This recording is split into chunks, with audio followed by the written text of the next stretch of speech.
যে দুর্গাপূজা, সেই দুর্গাপূজাটা কিন্তু শুরু হতে যাচ্ছে। আর সেই উপলক্ষে ইতিমধ্যেই এই জয়পুরহাটের সব ধরনের যে পুজো মণ্ডপ রয়েছে, সেখানে কিন্তু সাজসজ্জার কাজ একেবারে শেষ করা হয়েছে। প্রতিমাগুলোকে একেবারেই উঠানো হয়েছে মন্দিরে।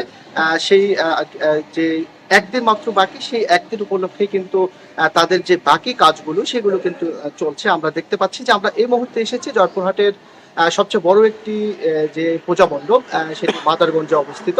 সেই পূজা মণ্ডপে এসে আমরা দেখতে পাচ্ছি যে এখানে কিন্তু সাজসজ্জার কাজ চলছে, লাইটিং এর কাজ চলছে, শেষ মুহূর্তের কাজ চলছে। আমরা এখানকার পূজা মণ্ডপের সভাপতি যিনি আছেন তার সাথে কথা বলেছি যে এখানে কিন্তু কাজ প্রায় শেষ পর্যায়ে। এখন এখন শুধু আহ, কাজ চলছে, আহ, সাজসজ্জার কাজ চলছে। আমরা যেটি বলছিলাম, আমরা কিন্তু একটু দেখানোর চেষ্টা করছি যে এটি জয়পুরহাটের একটি বড় মন্দির। যে এই মন্দিরে কিন্তু সবচেয়ে বড় একটি আকর্ষণীয় বিষয় হলো যে এখানে অষ্টমীর দিনে কিন্তু একটি কুমারী পূজার আয়োজন করা হয়। সেই কুমারী পূজার দিনে কিন্তু জয়পুরহাটের বিভিন্ন জায়গা থেকে এখানে মানুষজন আসেন এবং এই কুমারী পূজা উপভোগ করেন। আমরা দেখতে পাচ্ছি যে কাজ মোটামুটি শেষ পর্যায়ে। আমরা এখানকার মন্দির কমিটির যিনি সভাপতি রয়েছেন, আমরা সেই সভাপতির সাথে একটু কথা বলতে চাই যে আপনাদের আর একদিন পরই তো আপনাদের যে সবচেয়ে বড় একটি উৎসব, সেই উৎসব শুরু হতে যাচ্ছে। তো মোটামুটি কাজ কত দূর এগিয়েছে আর কেমন প্রত্যাশা করছেন? আপনাকে ধন্যবাদ। আমাদের প্রস্তুতি প্রায় শেষ প্রান্তে। আমাদের রং তুলি কাজ শেষ হয়েছে, ডেকোরেশনের কাজ প্রায় শেষের দিকে।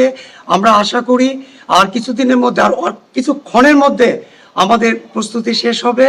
আমাদের মন্দিরটি প্রকৃতির সবুজ ঘেরা।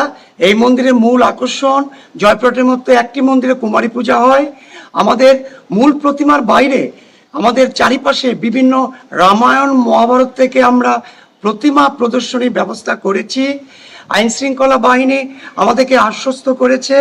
আমরা আশা করি সকলের সহযোগিতায় সুষ্ঠু, শান্তিপূর্ণ, উৎসব মুখর পরিবেশে আমরা আমাদের আসন্ন শারদীয় দুর্গা উৎসব 2025 আমরা সম্পন্ন করতে পারবো।